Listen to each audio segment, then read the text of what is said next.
So our apologies for the apparent abrupt ending to the program. But here I am, you have 10 minutes. Okay. I wanted to ask the other ministers, because they're young and new to the business, but maybe from where you sit as leader, that you can actually answer this question for us. And how has been the transition from candidate to ministers, from what you've seen? From what I've seen, they have made an excellent transition from candidate to ministers.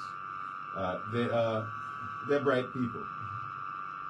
They have good permanent secretaries and they have good administrative staff working along with them.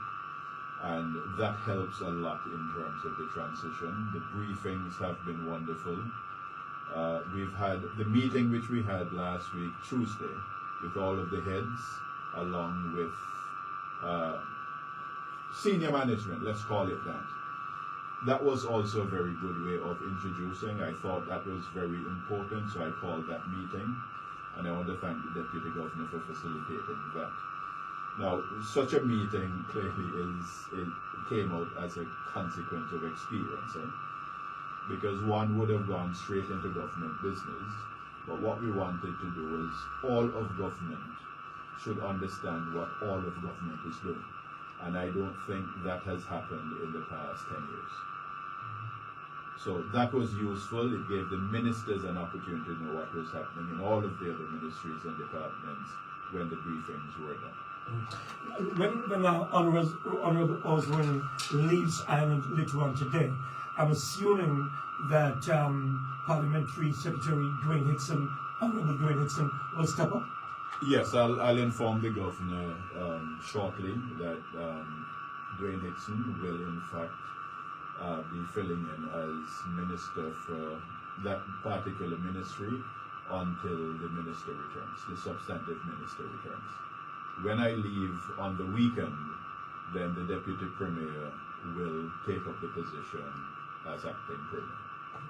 See that we're speaking about positions and all of that. I know that there'll be the first sitting of Parliament on Friday. And I know that a lot of people say, well, it's a pity that Honourable Osborne, for example, will not be here for that, as it will be a historic moment. But in speaking about Parliament and all of that, Friday morning, we're expected to have the swearing in of a new speaker. And if so, would you like to share who that individual might be? No, I do not want to publicly indicate, because I am yet to write to the Leader of the Opposition, which I'm hoping to do when I get to the office, to ask for his support in the person who we're nominating. It's an election, and the entire House has to elect the Speaker. Despite the fact I said I'm not going to mention the name, Marjorie Smith, who has cabinet experience, has been the one who we will be suggesting to the House to accept as the Speaker through a nomination from us, and hopefully with the support of the opposition. Beautiful. You did mention, I think earlier this week or last week, Honourable Premier, that you'd like to get the parliamentarians more involved in government business. And I'm speaking not those who are part of the United Alliance family themselves. Why have you decided to go down that road, and how is that going? It's a one Montserrat project.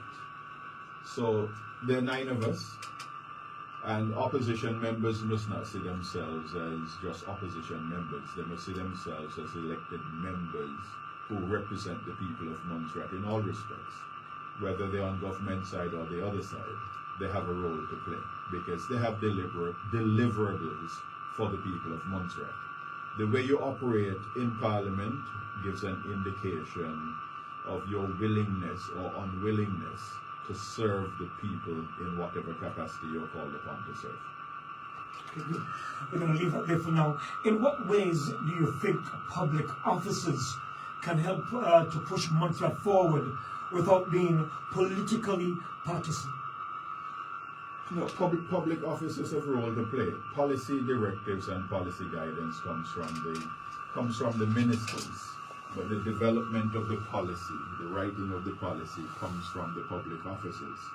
And it's important that we include them, that they understand their role and their function, and that they're willing to support. They do not have to support us politically, but they have to understand that their role is to serve the people of Montserrat as we are serving the people of Montserrat under the One Montserrat project. On the campaign trail, I think for me personally, what was very refreshing was to hear lawyer Kernan. And this man said some things on the trail that I've never experienced in all my life, going to political rallies in Montserrat. Seeing that we're speaking about the public service and how he spoke highly about that, in what regard will you be using him, this government be using him to advance policies, etc.? He will be given the position of special advisor in the office of the Premier to work on issues, look at legislation, look at policies, etc., and advise the ministers in terms of the way forward on a lot of those things. So the way he spoke on the campaign trail clearly shows that there is his competence and we're using him for that role. Mr. Premier, we know that this government is going to be watched like a hawk. This is not an easy time for Montserrat, and under your leadership, everything will be scrutinized and watched.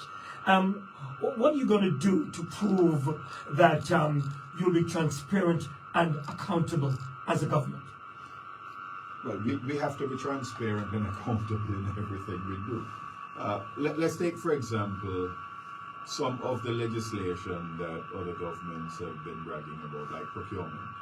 We are the ones who introduced the first procurement legislation. Back in my day, either in my first term or the second term. And this was put in place so that politicians were not in a position to just hand out contracts and so forth to their friends and relatives. That is something that we frown upon. That is something I still frown upon. I think it is important that people must get things on the basis of merit, on the basis of competition. But there's also something within the public service that we need to look at as well, and that is the advancement of people without necessarily advertising their post. So that you have persons within a ministry who are supposed to be trained to move up to the next level. But sometimes there's competition. And then persons come in and do not necessarily understand fully. Because you may be very good at interviews, you may be very good at speaking, but the person with more competence may be very poor at interviewing, and they may be very poor at making presentations. So we have to look at a combination of those. The other thing which we are also suggesting is that we here and in the diaspora should not be competing unfairly with others overseas. When I say overseas, non-Montserrat people, and I say Montserrat people rather than Montserratians. And the public here understands what we're saying because we campaign on that. So therefore, if a job is being advertised internationally, whether it's a contract or whether it's construction, consultancy or whatever, a Montserrat person, whether in Montserrat or overseas, should start off with a head start. So they'll get a few points. Let's say the marking is out of 100. They should get some bonus points to start them off before, so that they have a leg up on the competition. Okay? So that we focus a lot more on our people rather than always having others coming in to tell us what to do, when in fact we have the competence.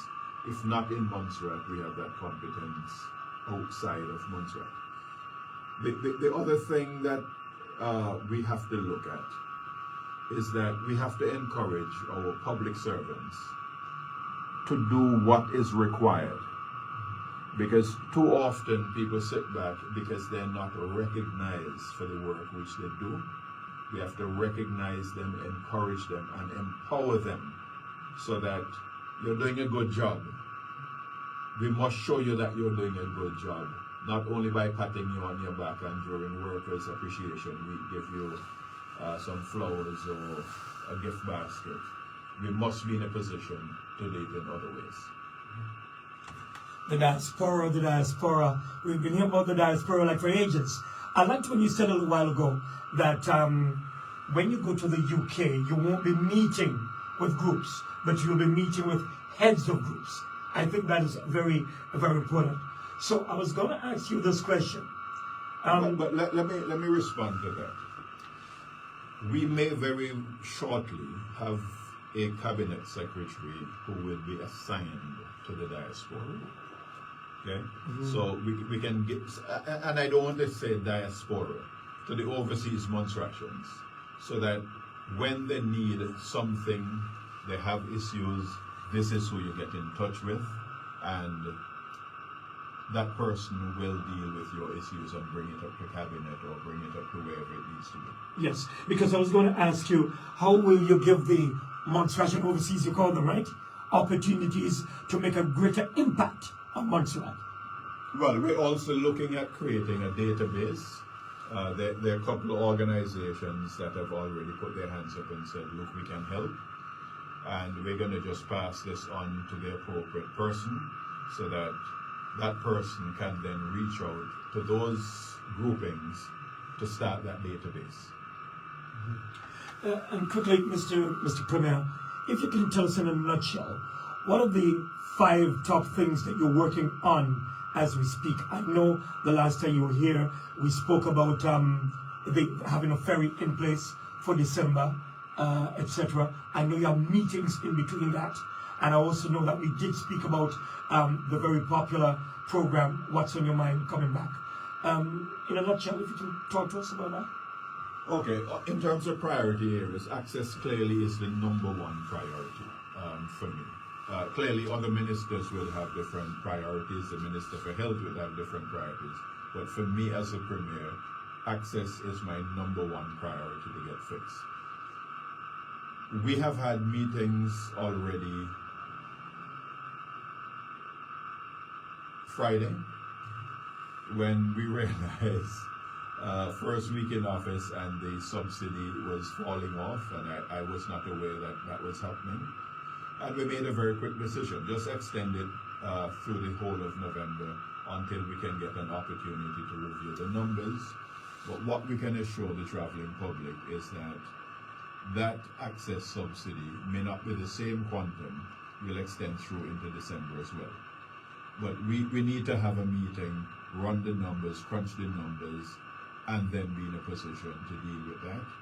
We also have to speak with the airlines, because at least one airline is not playing ball so far, but we're having a meeting with that airline today to ensure that we are on the same page and that the process of accessing those funds does not become as cumbersome as it is. So in other words, you're buying a ticket. What we want to see happening is when you buy a ticket, that subsidy is deducted from what you pay straight away, rather than you finding the money to pay for it and then have to come back and claim it. So are we still on track to have a ferry by mid-November? I think so. The agent for one of the vessels has already been tasked with meeting with the Port Authority to put things in place, to look at the certification, to look at the whatever is required, and let's hope that we can get that sorted out in short order. Quickly, the other aspect is that the same grouping of persons with whom we are speaking are in the process of acquiring a 200-seater vessel, which will not only be for Montserrat, but will be for the sub-region, but using Montserrat as a base. So for example, they should be running from Guadeloupe all the way up to St. Martin. So they'll start possibly in Antigua, St. Kitts, Montserrat, Guadeloupe, Montserrat, St. Kitts, Antigua, when they're doing the St. Martin run, it will be Montserrat, St. Kitts, Antigua, St. Martin, and the rivers. Don't forget Nevis, eh? When I say St. Kitts, Nevis is family as well. No. When I say Nevis, you mean the Federation? The Federation of St. Kitts and Nevis. Okay. Is so rather than putting in too many words. So that is what we're looking at, because only in Christmas and St. Patrick's that we need a full-time ferry. So we have to find a means of making it viable for the private sector individuals. Because this is not a tendering process. This is a process where private sector individual figures, we can do it without the need of asking government for money. In a nutshell, something more quickly? More that is being looked at. I think Minister Hector gave an update on that, and I'll just leave it at her update. They're looking very closely at it, and I think that will be addressed shortly. We will be having a locally based consultant going to look at the operational issues within Mull, and we're hoping that he will be in a position to start doing that work as soon as possible. And finally, Mr. Premier, what's on your mind? We got some new sponsors on board. A lot of people are eager to call. There's a lot of messages and texts, and people want to get involved, to ask and to feel more as if they're part of what's happening in Montserrat. Yeah, that is something which is being sorted out between the Permanent Secretary and the management of Radio Montserrat. The unfortunate thing in terms of timing is that the manager of Radio Montserrat is on vacation. And we do not wish to do anything with Radio Montserrat unless the manager is involved. We don't want the top-down decision making. The manager has to be present. So once the manager is back on island, the meeting will happen with the Permanent Secretary, and then we'll get straight into it. But you know, as usual, what's on your mind normally closes in December-ish. So that you do a lot more Christmas programming. So even if it does not start this side of the calendar year, I give you the full assurance that it will start in January. Yes, because as you did say, the manager is actually on vacation as we speak. Yes. All right, Mr. Premier, thank you so very much. And Brother Janzel, and of course to the entire team that was here with us this morning, and of course Zanushka as well. We just want to say thank you so much. Yeah, let me just say a final word. We have always had a relationship where if there's a need for you to chat with me, or if there's a need for issues to be clarified, you know that you can call on me. If I have some bandwidth, I will always rush into the studio, even if it's for 15 or 20 minutes. Just to do an update. We normally open the lines to the public so the public can have a chat and have their say. That's not going to change.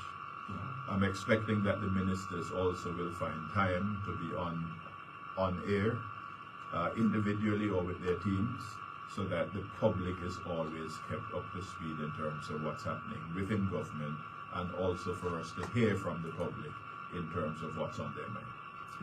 Okay, thank you very much. Thank you so much. Got a rush for 10 o'clock. Indeed. God bless. I may actually have to do the meeting here. God bless you. Thank you so much, sir. Be safe, guys.